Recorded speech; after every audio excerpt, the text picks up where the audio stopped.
9.4% সমগ্ৰ অসমত পলিং হৈছে, অৰ্থাৎ 2.5 কোটি ভোটাৰৰ 1.5 কোটি ভোটাৰে ইতিমধ্যে তেওঁলোকৰ গণতান্ত্ৰিক অধিকাৰ সাব্যস্ত কৰিছে।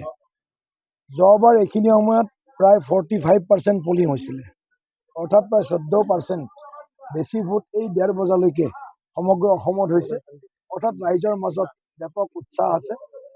ৰাইজে উন্নয়নৰ স্বাৰ্থত, সুৰক্ষাৰ স্বাৰ্থত ভোটদান কৰিবৰ কাৰণে আজি ঘৰৰ পৰা ওলাই আহিছে। নিশ্চিতভাৱে অসমৰ আজিৰ যি গণতান্ত্ৰিক পৰিৱেশ, এই পৰিৱেশত ৰাইজ যথেষ্ট সন্তুষ্টি ব্যক্ত কৰিছে আৰু নিশ্চিতভাৱে আমাৰ যুৱ প্ৰজন্মৰ হকে আমিও আজি যুৱ প্ৰজন্মৰ সুৰক্ষা, তেওঁলোকৰ কৰ্মসংস্থাপন, আই মাতৃ নাৰী শক্তিৰ সবলীকৰণ, সন্মান, স্বাভিমান, আত্মনিৰ্ভৰ এখন অসম, আমাৰ জাতি, মাটি, কৃষ্টি, সংস্কৃতি, সভ্যতাৰ সংৰক্ষণৰ বাবে মই নিজৰ ভোটদান কৰিছোঁ আৰু অসমবাসী ৰাইজক 100% ভোটদান কৰিবৰ কাৰণে মই বিনম্ৰতাৰে বিনয়েৰে আহ্বান জনাইছোঁ। কেনেকুৱা সামগ্ৰিকভাৱে কি ধৰণৰ আশা কৰা হৈছে?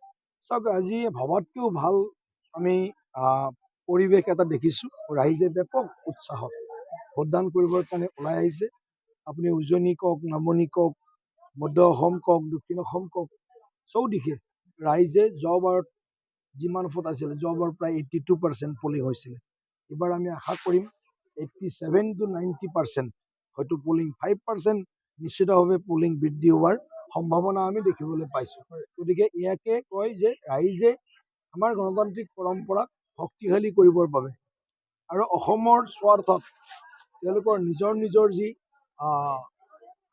আশা আকাংক্ষা, সেইসমূহ পূৰণ কৰিবৰ কাৰণে অনিৰুদ্ধ প্ৰগতিৰ যিটো যাত্ৰা, সেই যাত্ৰাটোক স্তব্ধ নোহোৱাকৈ তেওঁলোকৰ গণতান্ত্ৰিক অধিকাৰ সাব্যস্ত কৰা বুলি আমি এটা অনুমান কৰিব পাৰিছোঁ। যুৱ প্ৰজন্মৰ ভোটাৰ কিন্তু এইবাৰ ওলাই আহিছে। নিশ্চিতভাৱে যুৱ প্ৰজন্মৰ প্ৰায় 7,75,000 ফাৰ্ষ্ট টাইম ভোটাৰ আছিল।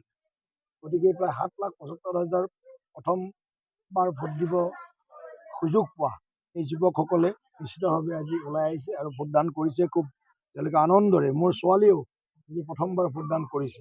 গতিকে আমি দেখা পাইছোঁ আজি বহুত তেনেকুৱা আছে। ফাৰ্ষ্ট টাইম ভোট দিয়াসকলৰ মাজতো বৰ ব্যাপক উৎসাহ দেখিছোঁ, কাৰণ তেওঁলোকেও অসমখনৰ বৰ্তমানৰ যিটো পৰিৱেশ, এটা উন্নয়নৰ পৰিৱেশ, সুৰক্ষাৰ পৰিৱেশটো তেওঁলোকেও নিশ্চয় উপলব্ধি কৰিছে।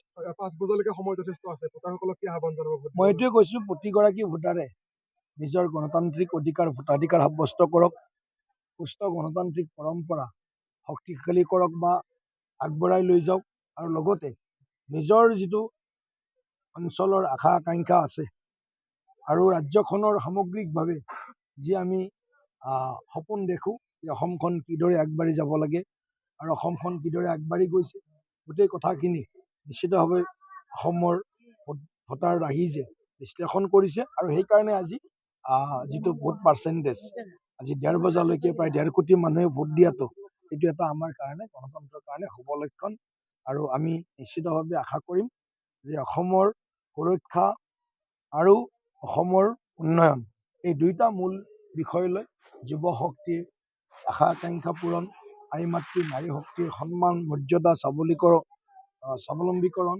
ইত্যাদি, কৃষকসকলৰ উন্নয়ন ইত্যাদি বিভিন্ন বিষয় লৈ আজি ৰাইজে ভোটদান কৰিবলৈ আগবাঢ়ি আহিছে।